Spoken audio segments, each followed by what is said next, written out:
Hello दोस्तों, आपका स्वागत है अविनाश क्लासेस के हिंदी स्टेनो चैनल में। अब डिक्टेशन स्टार्ट होगा। स्टार्ट। उपाध्यक्ष महोदय, पुराने समाज से नए समाज को जो विरासत मिलती है उसी के आधार पर उत्पादन के साधनों का यह समाजीकरण होता है और केवल बड़ी कंपनियां ही इस स्थिति में होती है कि उन्हें समाज अपने हाथ में ले।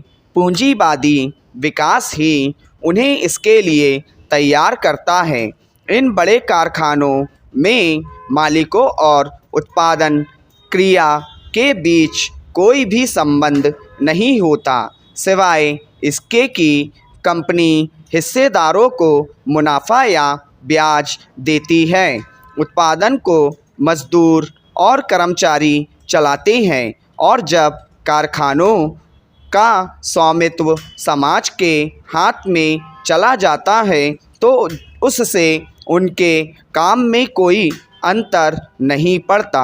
हाँ, उन मज़दूरों और कर्मचारियों के वेतन में अंतर अवश्य पड़ता है, क्योंकि जब उनका शोषण करने वाला कोई मालिक नहीं रहता, उससे उनकी कार्यक्षमता में भी धीरे धीरे आश्चर्यजनक रूप से प्रगति होती है और ये अपने श्रम का उपयोग पूरी देशभक्ति के साथ करने लगते हैं।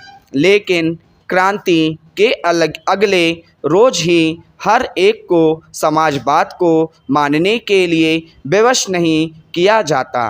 अतः क्रांति का तत्कालिक परिणाम समाजवाद नहीं होता, ना ऐसे कभी हो सकता है। उससे मजदूर वर्ग को वह ताकत जरूर मिलती है और जब समस्त उत्पादन तथा वितरण समाजवादी आधार पर होने लगता है तभी समाजवाद की रचना पूरी होती है। पैरा समाजवादी आधार पर उत्पादन और वितरण का अर्थ है उन वस्तुओं का उत्पादन जो आम लोगों की ज़रूरतों को पूरा करे। मसलन हमारे देश में लगभग 9 करोड़ मकानों की ज़रूरत है।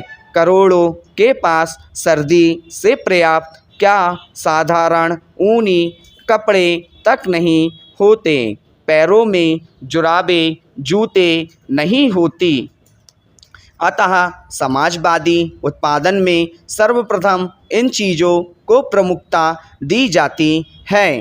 पैरा पूंजीवादी उत्पादन में जहाँ यथेष्ट मुनाफा कमाना ही प्रमुख लक्ष्य होता है, जनता की आम ज़रूरतों का ख्याल किए बिना उन्हीं चीज़ों का उत्पादन किया जाता है जिनसे अधिक लाभ हो। आजकल जो सरकार की नीति है वह पूंजीवादी उत्पादन की ओर अधिक है, समाजवादी वस्तुओं का निर्माण की ओर कम। कहने को नारा समाजवाद का है, परंतु वास्तव में हम पूंजीवादी युग में जी रहे हैं। इसकी सबसे बड़ी खामी यह है कि वितरण पर चूंकि का कोई नियंत्रण नहीं होता, इसलिए उत्पादित वस्तुएं जनता तक पहुंचने से पहले ही मुनाफाखोरों के गोदाम में स्टॉक हो जाती हैं। अतः उत्पादन के वितरण पर समाजवाद का नियंत्रण होना बहुत ज़रूरी है। बिना इसके समाजवाद का लक्ष्य पूरा नहीं होता। दुर्भाग्य से हमारे देश में समाजवाद महज एक शब्द बनकर रह गया है, एक शब्द से अधिक कुछ नहीं। तभी तो स्वतंत्रता प्राप्ति के 25 वर्ष बाद भी लोग समाजवाद के बारे में भ्रमित हैं। कभी माओ दिखाता है, कभी लेनिन, कभी नेहरू तो कभी लोहिया। हमारे देश में समाजवाद का चित्र अभी स्पष्ट नहीं है, लेकिन एक बात तो स्पष्ट है कि भारतवर्ष का समाजवाद कहीं बाहर से नहीं आएगा, बल्कि इस देश की मिट्टी और जलवायु की उपज होगा।